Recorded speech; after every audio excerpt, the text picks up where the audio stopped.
Good morning বন্ধুরা, সকাল সকাল এটাই ছিল আমার ব্রেকফাস্ট, পুরি, ডাল আর চা। তারপরে কিন্তু একটা ডাব খেয়ে নিয়েছিলাম। বন্ধুরা, এবারে চলুন আজকে কি কি রান্না হয়েছে আমার হেসেলে দেখুন। এটা আজকে একটা ঘি ভাত করেছি। ভেবেছিলাম জিরা রাইস করব, কিন্তু জিরা রাইস নয়। দেখুন, খুবই সুন্দর হয় খেতে, মানে অপূর্ব হয়। তো এই রান্নাটা করেছি, জাস্ট আপনাদের আমি দেখিয়ে দিচ্ছি কেমন। খুবই ভালো হয়, খুবই টেস্টি হয়।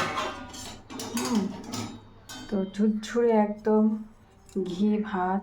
এই যে দেখুন, এটা নুন, মিষ্টি, একটু কাঁচা লঙ্কা, গরম মশলা, একটু বিরিয়ানি মশলা দিয়ে ঘি দিয়ে করে রেখে দিয়েছি এটা। আর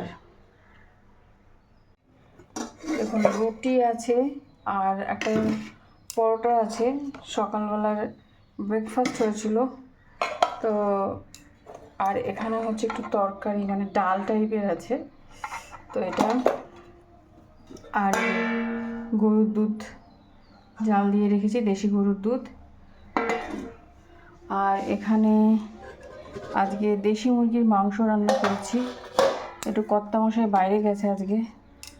দেখুন, এই যে দেশি মুরগির লাল লাল ঝোল, পাতলা করে, যেহেতু আজকে শুক্রবার এই রান্নাটা করেছি।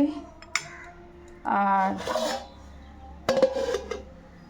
এখানে রয়েছে দেশি ট্যাংরা মাছ, ডিম ভর্তি ট্যাংরা মাছ, বাড়ির টাটকা ডাঁটা এবং আলু দিয়ে করেছি।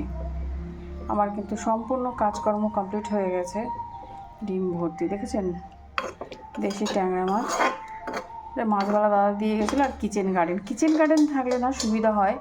দেখুন, শুক্র শনিবারে মোটামুটি সবজি প্রায় শেষ হতে থাকে, মানে সবজি বাজার শেষ হতে থাকে। তখন কি হয় বলুন তো, হচ্ছে যদি কিচেন গার্ডেন থাকে, দু একটা সবজি তুলে নিয়ে এসে রান্না করে দিলে হয়ে যায়। মোটামুটি 2 দিন চালিয়ে নেওয়া যায়।